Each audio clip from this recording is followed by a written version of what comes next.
கல்லறை எரிப்போம் கல்லறை வரைக்கும் இருந்து போனதற்கு இங்க இறுதி பயணம் செல்வதற்கு தங்கரதம் காத்திருக்கு வண்ண மலர்களினால் அலங்கரித்தோ உன்னோட வாகனத்தை எழுந்து ஒரு தடையாவது பாருங்க ஐயா உன்னை காண வந்த ஜனத்தை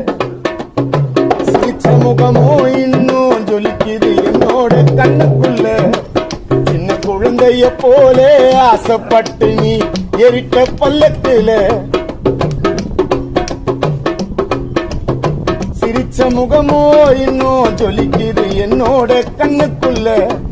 சின்ன குழந்தைய போலே ஆசைப்பட்டு நீ எரிட்ட பல்லத்துல ஒரு வார்த்தை கூறையா மண்ணுக்குள்ளையா